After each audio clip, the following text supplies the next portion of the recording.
හැමෝටම වෙල්කම් එහෙනම් අද කියන්න තියෙන්නේ මේ ඩ්‍රාමා එකේ 7 වෙනි එපිසෝඩ් එක. ඔයාලට කලින් ගෙනාපු එපිසෝඩ් බලන්න ඕනේ නම් උඩ තියෙන කාඩ් එකෙන් ගිහින් එපිසෝඩ් ඔක්කොම ටික බලන්න පුළුවන්. ඒ වගේම subscribe කරන්නත් අමතක කරන්න එපා. එහෙනම් කතාවට ගිහින් බලමු මෙයාලට මොකක් වෙයිද කියලා. ඉතින් එයාව හම්බ වෙන්න ඇවිත් ඉන්න අමුත්තා ශිව්ෂින් කියලා කීයටවත් හිතන්නේ නැතුව සොන්යන් යනවා ශිව්ෂින්ව හම්බෙන්න. සොන්යන්ගේ මූණේ තියෙන රළු පෙනුම දකින ශිව්ෂින් කියන්නේ වැඩි ඉවර වෙලා යන ගමන් ඔයාවත් බලයන් හිතුන හින්දාව කියලා. ශිව්ෂින්ට කියන්න ඕන දේවල් දැනටමත් සොන්යන් WeChat වලින් එයාට කියලා තියෙන්නේ. ඉතින් අපිට තවත් කතා කරන්න දේවල් නැහැ කියලා සොන්යන් ශිව්ෂින්ට එතනින් යන්න කියනවා. ඒත් ශිව්ෂින් එයාලේ කතා බහ තවත් දික් කරගන්න ඕනේ හින්දා සොන්යන්ට කැම වේලකට ආරාධනා කරනවා. ඉතින් සොන්යන් මුලදී මේකට අකමැති වෙනවා. ඒත් එදා දරුවෝ බේරගද්දී ශිව්ෂින් කරපු දේවල් වගේම ශිව්ෂින් එයා දිහා බලාගෙන ඉන්න විදිය නිසා සොන්යන්ට එල්ලීමට බෑ කියන තවත් හේතු නැති වෙනවා. සොන්යන් ආපහු ඇතුළට යද්දී ශිව්ෂින්ට එයාගේ නම්බර් එක දුන්නේ ජියන්ඊ කියලා දැනගෙන සොන්යන් ජියන්ඊට අභියෝග කරනවා පුළුවන් නම් ආපහු එහෙම දෙයක් කරන්න කියලා. ඊට පස්සේ සොන්යන් ජියන්ඊ පස්සේ පන්නන දිහා ශිව්ෂිනුත් ටික වෙලාවක් බලාගෙන ඉඳලා එතනින් යනවා. අනිත් දවසේ ශිව්ෂින් කලින්ම නැගිටලා ලෑස්ති වෙන්නේ සොන්යන් එක්ක කෑම වෙලට යන්න. ඉතින් එයාට මේ මේකප් වැඩ එහෙම එච්චර පුරුදු නෑ. ඒ හින්දා ශියෝරාවට එන්න කියලා ශිව්ෂින් ලස්සන මේකප් එකකුත් දාගන්නවා. හැම වෙලේම සෝජුන්ට කියලා තමයි සොන්යන් කොන්න කපාගන්නේ. එයා සෝජුන් එක්ක තරහින් හිටියත් ඒ තරහ පැත්තකට දාලා සොන්යන් මේ පාරත් සෝජුන්ටම කියලා කොණ්ඩ එහෙම කපාගෙන ලෑස්ති වෙනවා ශිව්ෂින්ව බලන්න යන්න. ඉතින් ශිව්ෂින් වැස්සෙම කුඩේකුත් තියාගෙන බලාගෙන ඉන්නවා සොන්යන් එනකන්. ශිව්ෂින්ගේ හිතේ පොඩි බයකුත් තියෙනවා සොන්යන් එන්නේ නැති වේද කියලා. ටික වෙලාවකින් ශිව්ෂින්ගේ හිතේ තිබ්බ සැකේ නැති වෙන්නේ ටැක්සි එකකින් බහින සොන්යන්ව දැකලා. ඉතින් ශිව්ෂින් මේකප් එහෙම දාලා මේ තරම් ලස්සනට ඉන්නවා සොන්යන් දකින්න පළවෙනි වතාවට. එයාටත් නොදැනීම සොන්යන් ශිව්ෂින්ගේ මේ ලස්සන දිහා ඇහි පිල්ලමක්වත් නොගහ බලාගෙන ඉන්නවා. ඊට පස්සේ ශිව්ෂින් සොන්යන්ව එක්කගෙන යන්නේ යාළගේ ඉස්කෝලේ කාලේදී දෙන්නම එකට කෑම ගත්තා වන්හලට. ඒ දිහා ටික වෙලාවක් බලාගෙන ඉන්න සොන්යන්ට එයාත් හිතේ මතක් වෙන්න ගන්නවා. ඉතින් කෑම කන අතරදී ශිව්ෂින් කියන්නේ අවුරුදු 6ක් ගත වෙලත් මේ කෑම වල රස තාමත් එහෙමමයි කියලා. ඒත් සොන්යන් කියන්නේ ඉස්සර කැමති කෑම වලට මන් දැන් කැමති නෑ කියලා. ඉතින් කෑම කන එක නවත්තපු සොන්යන් ඊට පස්සේ දකින්නේ ඉස්සර විදිහටම ඇසිරෙන ශිව්ෂින්ව.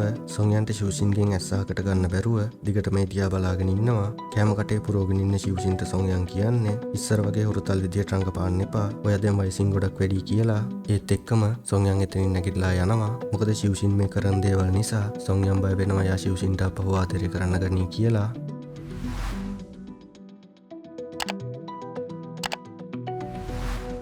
ඉතින් එළියට ගිහින් ටික වෙලාවක් යද්දී සොන්යන්ට කෝල් එකක් එන්නේ යාගේ නංගි ෂයිමියෝගෙන් මම පොලිසියෙන් ඉක්මනට එන්න කියලා. සොන්යන් කලබලෙන්ම යන්න හදනවා දකින්න ශිව්ෂින් කියන්නේ මම ඔයාව එක්කගෙන යන්නම් කියලා. යන අතරමඟදී ශිව්ෂින් සොන්යන්ව සනසන්න උත්සාහ කරාත් ෂයිමියෝ කියන්නේ ටිකක් මුරණ්ඩු කෙනෙක් කියලා. එයා ශිව්ෂින්ට පැහැදිලි කරනවා තව මට ඔයාගේ උදව් ඕන නෑ කාටවත් කතා කරන්න එපා කියලාත් ශිව්ෂින්ට කියනවා. පොලිසියට ආවට පස්සේ සොන්යන් ශිව්ෂින්ට ස්තුති කරලා යන්න කිව්වත් එයා පහු යන්නේ නැතුව සොන්යන් එක්කම පොලිසිය ඇතුළට යනවා. ෂයිමියෝ පොලිසියට අහු වෙලා තියෙන්නේ හොරබඩු වගේක් විකුණුවා කියලා. පැත්තකට වෙලා කල්පනා කර කර ඉන්න ෂයිමියෝ සොන්යන්ව දකින්නවත් එක්කම අහන්නේ ඇයි ශිව්ෂින් මෙතන ඉන්නේ කියලා. ටිකක් සැරෙන් ෂයිමියෝට කතා කරන සොන්යන් මේ බඩුව යට දුන්නේ කවුද කියලා දෙපාරක්ම ඇහුවත් ෂයිමියෝ එක කියන්නේ නැති හින්දා සොන්යන් කියන්නේ මෙයාගේ පාසලට කතා කරන්න කියලා. පාසලට කතා කරොත් මෙයාව පාසලෙන් අස් කරයි කියලා. ශිව්ෂින් ෂයිමියෝවත් ඇදගෙන යන්නේ එයාට වෙන්න යන දේ පැහැදිලි කරන්න. ෂයිමියෝ කොහොමත් ශිව්ෂින්ට වැඩි කැමැත්තක් දක්වන්නේ නැහැ. ඒ හින්දා ශිව්ෂින් කියන දේවලුත් එයා කනකටවත් ගන්නෑ නැහැ. ඊට පස්සේ මම මෙතෙන්ට ආවේ සොන්යන් හින්දා මිසක් ඔයා හින්දා නෙමෙයි කියලා ෂයිමියෝට ඒත්තු ගන්නන්න ශිව්ෂින් උත්සාහ කරනවා. ෂයිමියෝට ඉස්සරහට ලැබෙන්න තියෙන දේවල් ගැන ශිව්ෂින් කියද්දී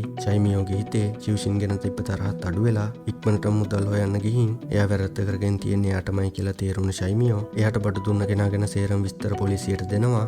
පොලිසිය විස්තර පරීක්ෂා කරාට පස්සේ කියන්නේ මෙයාගේ නම්බර මුකුත් වැඩ කරන්නේ නැහැ. අපිට සෑහෙන මේසක් දරන්න වෙයි මෙයාව හොයාගන්න කියලා. ඉතින් ෂයිමියෝට තේරෙනවා එයා මේ කට්ටියට හොඳටම රැවටිලා තියෙනවා කියලා. බඩු තොගේ අයිතිකාරයව හොයාගන්න බැරි වුණ හින්දා ෂයිමියෝගේ වැරැත්තට දඩේ ගෙවන්න වෙන්නේ සොන්යන්ට. ප්‍රශ්නේ මේ වෙද්දි හොඳට මැදිලා තියෙන්නේ. බඩු මුදල් ගෙව්වත් බඩු තොගේ ආවතන හොයාගන්නකම් ෂයිමියෝ නිදහස් කරන්න බෑ කියලා පොලිසිය කියනවා. එහෙමත් බැරි වුණොත් මේ වගේ දේවල් අය නොවෙන්න පාසල දැනුවත් කරන්න වෙනවා කියලාත් පොලිසිය කියනවා. ඉතින් ෂයිමියෝ එයා නොදැනුවත් වුණත් මේ කරලා තියෙන ලොකු වැරද්දක් කියලා තේරෙනවා. ඔය අතරේ සොන්යන් පුළුවන් හැම තැනකටම කතා කරලා සල්ලි හොයන්න හැදුවත් සම්පූර්ණ ගාන හොයාගන්න වෙන්නේ නැහැ. ඉතින් සොන්යන්ගේ මේ අසරණ අසරණ වීම බලාගෙන ඉන්න බැරි ශිව්ෂින් ෂියෝෂියෝට කතා කරලා සොන්යම් වෙනුවෙන් ණයට සල්ලි ගන්න තීරණය කරනවා. ඒත් හිතුවේවත් නැති විදිහට ෂියෝෂියෝට ශිව්ෂින්ගෙන් කෝල් එක එද්දී යන්චෙනුත් එතන ඉන්නවා. ඒ හින්දා ෂියෝෂියෝට පුළුවන් වෙන්නේ නැහැ යන්චෙන් එයත් එක්ක පොලිසියට එන එක නවත්තන්න. සොන්යන්ගේ හිතේ යන්චෙන් ගැන තියෙන ලොකු තරහක්. ඒ හින්දා ශිව්ෂින් දුන්න සල්ලිත් සොන්යන් එපා කියනවා. ඉතින් සොන්යන් යන්චෙන් එක්ක රණ්ඩු වෙන්න යද්දී පොලිස් නිලධාරියෙක් කියන්නේ ඔයාලගේ ප්‍රශ්න පොලිසියෙන් එළිය තියාගන්න කියලා. ලොකු තරහකින් එතනින් යන සොන්යන්ට ශිව්ෂින් කොහොම හරි පැහැදිලි කරනවා චයිමියෝ පොලිසියේ තියාගත්තොත් එයාට ප්‍රශ්න ගොඩකට මුහුණ දෙන්න වෙනවා කියලා. ඉතින් සොන්යන්ට වෙන කරන්න දෙයක් නැති හින්දා සල්ලි බාර ගන්න වෙනවා. එයාලගේ අම්මා මුදල් ගනුදෙනු පරීක්ෂා කරන හින්දා තමයි ශිව්ෂින් ෂියෝෂියෝගේ ණයට සල්ලි ඉල්ලන්නේ. ඒත් ෂියෝෂියෝ ශිව්ෂින්ට කියන්නේ මේ මගේ සල්ලි නෙමේ යන්චෙන් තමයි බලෙන්ම කාඩ් එක දුන්නේ දඩ මුදල් ගෙවන්න කියලා. යන්චෙන්ට ලොකු සම්බන්ධතා තියෙන හින්දා ඒ උදව්වෙන් පොලිසියට පුළුවන් වෙනවා බඩුතොගේ අයිතිකාරයා වික්මන්ටම හොයාගන්න. ඉතින් ෂයිමියොත් මේ වරදෙන් නිදහස් වෙනවා.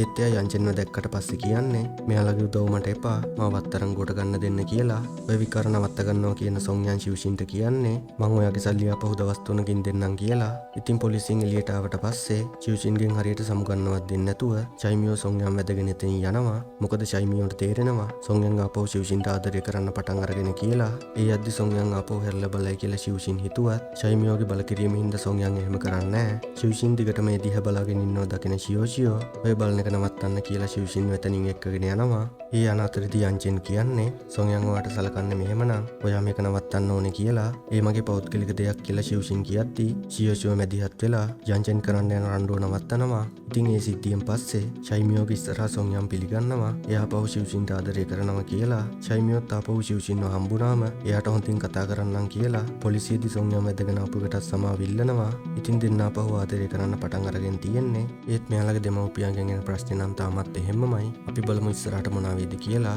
ඉතින් ෂියෝෂියෝත් ශිව්ෂින්ට පැහැදිලි කරනවා දෙන්නම ආපහු එකතු වුණත් දෙමව්පියන්ගෙන් එන බලපෑම ගැන. ඒ හින්දා හොඳම දේ මේක නවත්තන එක කියලා. ශිව්ෂිනුත් ඒ ගැන දුකෙන් ඉද්දී ඔය විදියට තමයි 7 වෙනි එපිසෝඩ් එක ඉවර වෙන්නේ. සබ්ස්ක්‍රයිබ් කරලා ලයික් එකක් දාගෙන යන්න අමතක කරන්න එපා. එහෙනම් 8 වෙනි එපිසෝඩ් එකෙන් ඉක්මනටම හම්බෙමු.